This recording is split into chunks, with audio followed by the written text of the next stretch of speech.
You wake up already tired, not because you slept badly, but because your body never really recovered. The room is cold, damp. The mattress beneath you is thin and uneven, and it still smells like yesterday. Sweat, smoke, clothes that never really dry. Outside, the city has been awake for hours. Smoke drifts up from factory chimneys. The streets are already filling, and somewhere in the distance, you hear the steady rhythm of metal on metal. In a few minutes, you'll be out there too. And you already have a pretty good idea what dinner will look like. A piece of bread with some leftover fat on it. Maybe a bit of soup if there is any. And sometimes, something that looks like bread, but isn't quite what it should be. That last part sounds strange, but it wasn't unusual. Some of what people ate back then wasn't just poor, it could actually harm you. Number 10 used to come straight out of the river until the river itself changed. Number 2 was never really meant to nourish anyone in the first place. And number 1 looked completely normal, but over time, it could affect your health. This was everyday life for millions of workers in 19th century Victorian England. Britain was at the center of the Industrial Revolution, and cities like London, Manchester, and Birmingham were growing faster than anyone was prepared for. People kept arriving, hoping for work, hoping things might improve. What they found was something else entirely. Crowded housing, long shifts, and pay that barely covered the basics. Entire families sharing a single room, streets without proper sanitation, and food that was cheap for a reason.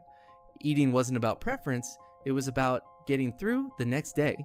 Number 12, small beer. In many cities, clean drinking water wasn't always reliable.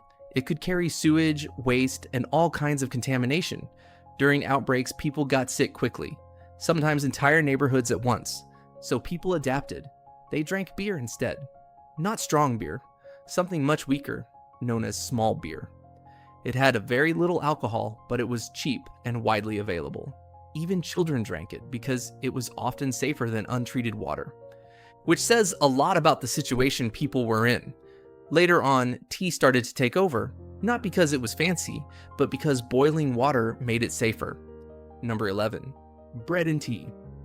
For a lot of families, this was the whole meal. Bread gave you something solid. Tea added warmth.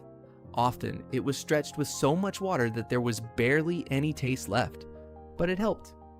After a long day of physical work, having something warm, even if it didn't really fill you up, made a difference, at least for a little while. Number 10, jellied eels. At one point, eels from the Thames were a common sight. They were easy to catch and relatively cheap, which made them a dependable food source. Prepared as jellied eels, they became an everyday street dish. But over time, the river changed. Pollution increased, waste built up, and the water itself became more toxic. Eel populations declined, and what had once been reliable became less and less common. A food people relied on slowly disappearing, not because they needed it less, but because it became harder to find. Number 9, bread and dripping. When meat was roasted in wealthier homes, fat collected in the pan. That fat didn't get thrown away. It was reused or sold, and eventually made its way into working-class kitchens. Spread onto bread, it added flavor and calories, something that was otherwise missing. It's a small detail, but it shows how closely connected different parts of society were, even through something as simple as food. Up to this point, food was limited, but at least it was predictable. You knew what you were going to get, more or less. But that didn't last. Number 8, boiled potatoes. Potatoes showed up again and again. They were cheap, easy to store, and filling enough to keep you going. Most of the time, they were eaten plain, maybe with a bit of salt. There wasn't much variation, just the same thing over and over, and while that sounds monotonous, the bigger worry was always whether there would be enough. Number 7, pea soup and peas pudding. Occasionally, there was something a bit more substantial. Dried peas could be cooked into a thick soup that fed several people, while peas pudding, a denser version, stretched even further. It was one of the few meals that actually provided some nutrition as well as volume, but it still depended on having fuel, time, and a place to cook, and not everyone had that. Number 6, pie and mash. This is where street food became important. Pie and mash shops offered something hot and ready to eat. You didn't need to cook, didn't need fuel, just a few coins. The fillings weren't luxurious, often made from cheaper cuts or leftovers, but it was warm, filling, and reliable. And sometimes that was enough. And then something changed. Not in the kitchens, but in how food itself was handled. Number 5, offal and scraps. If you couldn't afford proper cuts of meat, you bought what others didn't want. Organs, leftovers, less popular cuts.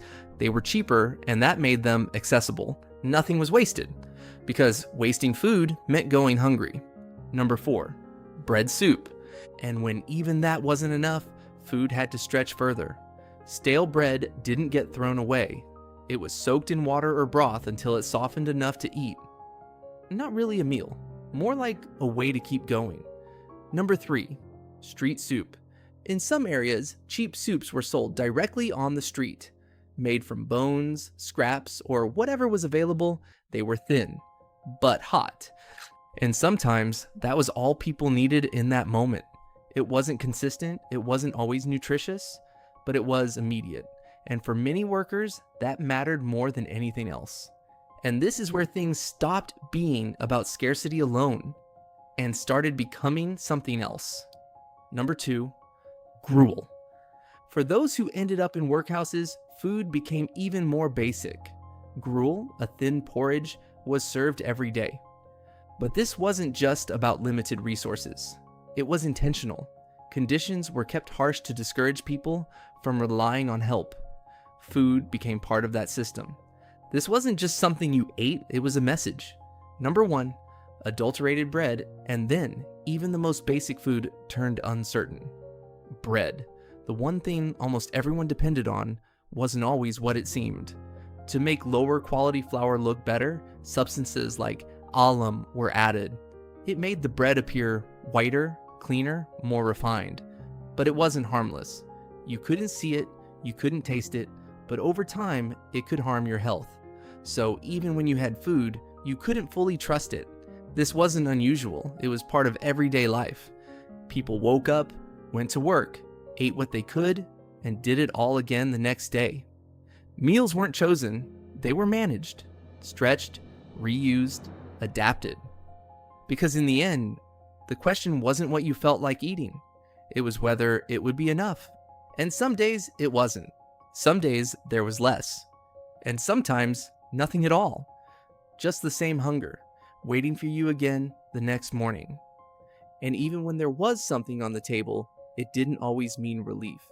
Sometimes it just meant you could keep going. One more shift, one more day. And then the whole cycle would begin again.